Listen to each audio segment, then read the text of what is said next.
This is Elisa Moore of Spray Paint Art Secrets, and a lot of you have asked me, how do you draw an eye? Because you like to paint eyes with spray paint, and you can paint some way cool eyes with spray paint, and they actually sell really good. When you have an eye in your portfolio or on your display for when you're painting, people really notice it. They really tune in. It's like it's looking at them and they look back at it and they're drawn to you and to your work. So it's always good to have an eye or something with an eye in it in your paintings that you're selling or that you're displaying.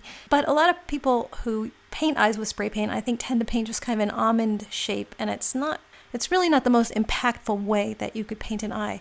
So I have an amazing friend here. Her name is Wendy LaFay. She's a portrait artist. So she has some really great tips about eyes and how to think about them, how to think about the shading, how to think about the shape. So this is for all of you spray paint artists and any kind of artist that you are that want to learn more about how to paint eyes. So check it out. I know that a lot of you like to paint eyes and often aren't sure exactly where things go. So I thought I'd have her show you all the steps to drawing an eye, what all the parts of the eye. So here we go. Here's the eye. Do you want to explain? Yeah, okay, so I'm going to start by drawing the upper eyelid, and it's kind of something like that. This part is always a little bit darker because we've got the shadow. Here's the tear duct. You put that in there.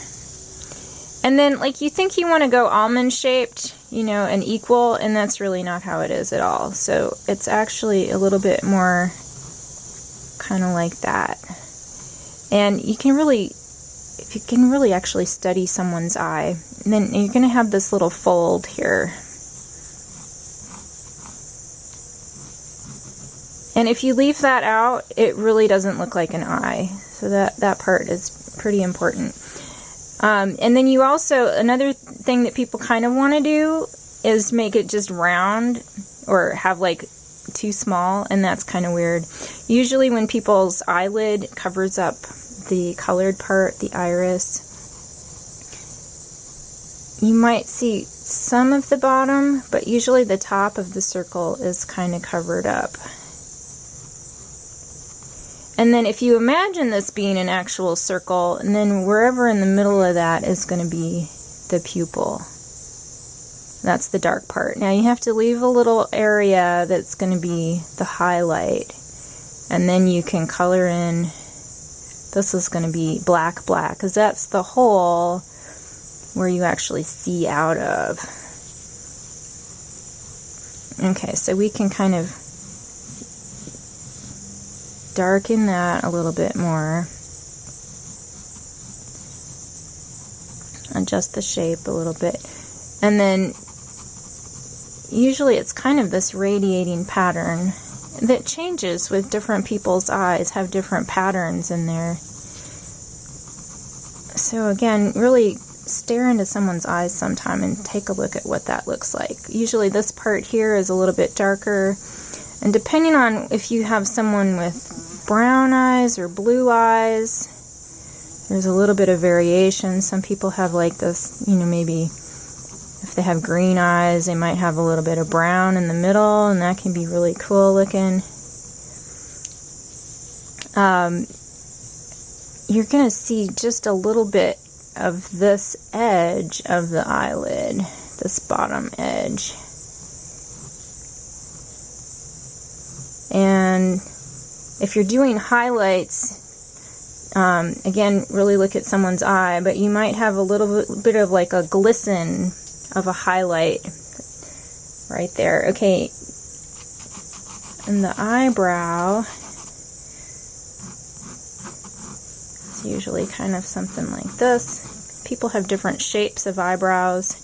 You don't really want to necessarily paint every single hair. That can look kind of weird. And I'm just going to kind of give a suggestion here without getting too involved with it.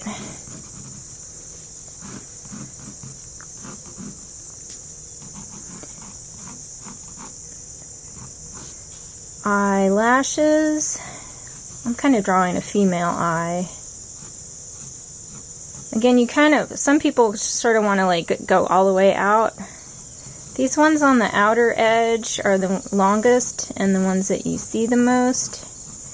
And a lot of times you can almost just sort of, again, just suggest that rather than doing every individual one. You can have a few really light ones going this way. And you'll have a few, you almost kind of don't even see these lower ones quite as much. So the emphasis is mostly on these outer ones. And then if it's a woman with makeup, usually there's a little bit of eyeliner. You're also going to have a little bit of a shadow effect right under the eyelid. And that does actually continue on down to here. If you're coloring this in and not just doing a black and white sketch, this white part of the eye actually isn't very white at all. It's kind of grayish, almost a little bit bluish if you're mixing paint colors. And that's kind of interesting thing there.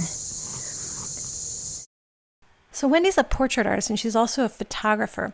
And her work has this particular quality that everything she does seems to have sort of an inner glow. It's all luminous, and I love that about her work. You should totally check it out at wendylefay.com.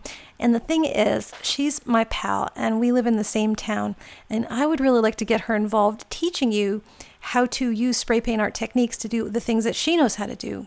So if you have an idea of something that you'd like somebody who has lots of skills as a fine artist and as a portrait artist to transfer to spray paint art or to adapt to spray paint art, email me at spraypaintartsecrets@gmail.com, and I'm going to show Wendy all your questions, and hopefully she'll get inspired to start filming some videos with me and teaching some more cool stuff. All right.